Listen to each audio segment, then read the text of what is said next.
ವಿದ್ಯಾವಂತರಾಗಿದ್ದು ಎಲ್ಲವನ್ನೂ ಗಮನಿಸುತ್ತಿದ್ದಾರೆ. ರಾಜಕಾರಣಿಗಳು ಎಚ್ಚರಿಕೆಯಿಂದ ಹೆಜ್ಜೆ ಇಡಬೇಕು ಎಂದು ಹೇಳಿದರು. ಕನ್ನಡ ಧ್ವಜದ ವಿಚಾರದಲ್ಲಿ ಮುಖ್ಯಮಂತ್ರಿ ಧ್ವನಿಯಾಗಿದ್ದಾರೆ. ಆದರೆ ಕೆಲವರು ಆ ವಿಚಾರವನ್ನು ಹತ್ತಿಕ್ಕುವ ಕೆಲಸ ಮಾಡುತ್ತಿದ್ದಾರೆ. ಕನ್ನಡಿಗರ ಸ್ವಾಭಿಮಾನಕ್ಕೆ ಧಕ್ಕೆ ತಂದರೆ ಜನರು ಅವರನ್ನು ಸುಮ್ಮನೆ ಬಿಡುವುದಿಲ್ಲ ಎಂದು ಕರ್ನಾಟಕ ರಕ್ಷಣಾ ವೇದಿಕೆಯ ಸ್ವಾಭಿಮಾನ ಬಣದ ರಾಜ್ಯಾಧ್ಯಕ್ಷ ಪಿ ಕೃಷ್ಣೇಗೌಡ ತಿಳಿಸಿದರು. ರಾಜ್ಯ ಸರ್ಕಾರ ಕಳೆದ 4 ವರ್ಷಗಳಲ್ಲಿ ಮಾಡದ ಕಾಮಗಾರಿಗಳನ್ನು ಮುಂಬರುವ 4-5 ತಿಂಗಳಲ್ಲಿ ತರಾತುರಿಯಲ್ಲಿ ಮಾಡುವ ಮೂಲಕ ಜನರ ಮೂಗಿಗೆ ತುಪ್ಪ ಸವರಿಸುವ ಕೆಲಸಕ್ಕೆ ಮುಂದಾಗಿದೆ ಎಂದ ಅವರು, ರಾಜ್ಯದಲ್ಲಿ ರೈತರ ಸಮಸ್ಯೆಗಳು ಕಾಡುತ್ತಿವೆ. ಒಟ್ಟಾರೆ ನಾನು ಈಗ ಚರ್ಚೆ ಮಾಡಿದೆ ಆ ವಿಚಾರದಲ್ಲಿ ನೇರವಾಗಿ ಸರ್ಕಾರಕ್ಕೆ ಇಂತಹ ನಾಟಕಗಳನ್ನ ಬಿಟ್ಟು ನೀವು ನೇರವಾಗಿ ರೈತರನ್ನ ಉಳಿಸ್ಕೊಳ್ಳೋದಾದ್ರೆ ರೈತರ ಮೇಲಿರ್ತಕ್ಕಂಥ ಗೂಂಡಾ ಮೊಕದ್ದಮೆಗಳು ವಾಪಸ್ ತೆಗಿಬೇಕು. ಮತ್ತೆ ಈ ಭಾಗದಲ್ಲಿ ಸಾಕಷ್ಟು ಸಾಂಕ್ರಾಮಿಕ ರೋಗಗಳು ಕಾಡ್ತಾ ಇದ್ದಾವೆ.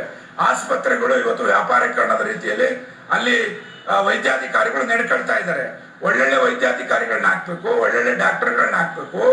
ಮತ್ತೆ ಚಿಕಿತ್ಸೆಗೆ ಸರಿಯಾಗಿ ವ್ಯವಸ್ಥೆಯನ್ನ ಆಯಾ ಜಿಲ್ಲಾ ಮಟ್ಟದಲ್ಲಿರ್ತಕ್ಕಂಥ ಆಸ್ಪತ್ರೆಗಳಿಗೆ ಬೇಕಾದಂತ ಮೂಲಭೂತ ಸೌಲಭ್ಯಗಳನ್ನ ಒದಗಿಸ್ಬೇಕು. ಈಗ ಅಭಿವೃದ್ಧಿ ಅಂತ ಹೇಳಿ ಬೀದರ್ನಲ್ಲಿ ನಾವು ಬರ್ಬೇಕಾದ್ರೆ ನೋಡಿದ್ವಿ.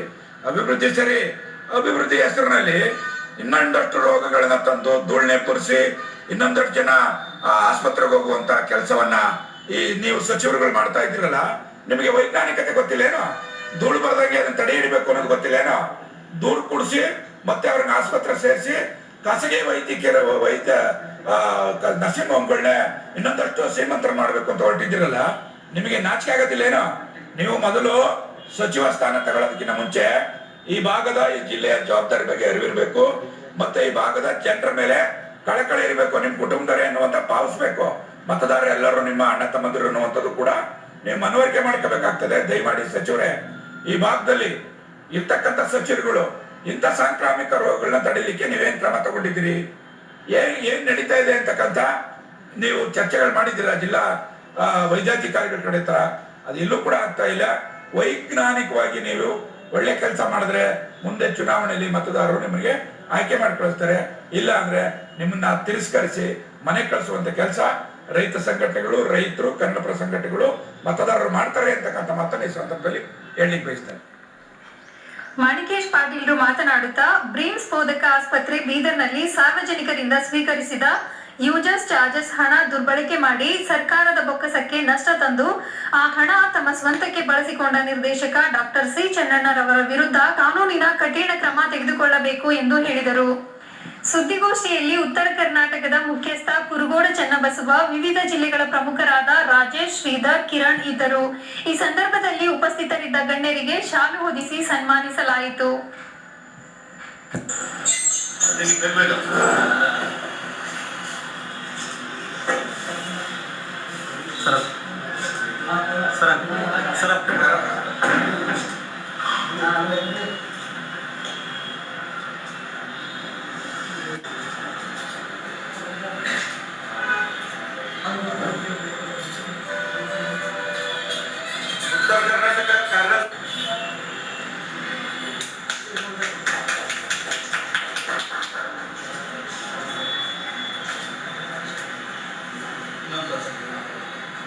ರಾಜ್ಯ ಕಾರ್ಯದರ್ಶಿಗಳಾದ ಸುಜ್ಞಾನ ಮೂರ್ತಿಗಳವರಿಗೆ ನಾನು ಬೀದರ್ ಜಿಲ್ಲಾಧ್ಯಕ್ಷ ಮಾಡಿ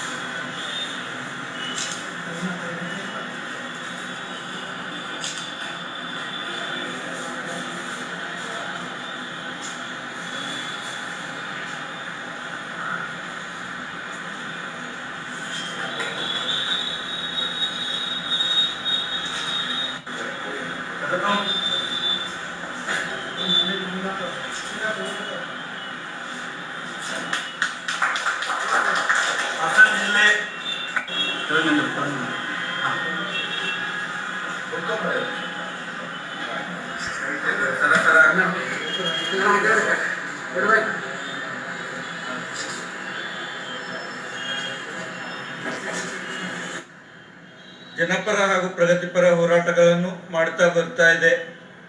ಇಂದಿನ ದೊಡ್ಡ ಸಮಸ್ಯೆ ಬೀದರ್ ಜಿಲ್ಲೆಯಲ್ಲಿ ಅಂತಂದರೆ ಜಿಲ್ಲಾಸ್ಪತ್ರೆ ಬೀದರ್ನಲ್ಲಿ ಸಾರ್ವಜನಿಕರಿಂದ ಪಡೆದ ಯೂಸರ್ಸ್ ಚಾರ್ಜಸ್ ಹಣವನ್ನು ದುರ್ಬಳಕೆ ಮಾಡಿಕೊಳ್ಳುತ್ತಿದ್ದಾರೆ.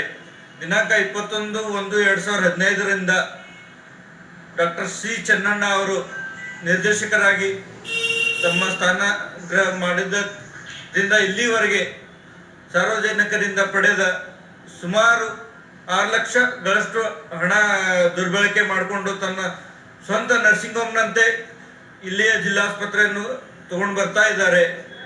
ಇವರ ವಿರುದ್ಧವಾಗಿ ಸುಮಾರು 4 ಸರಿ ನಾವು ಹೋರಾಟವನ್ನು ಮಾಡಿದ್ದೇವೆ.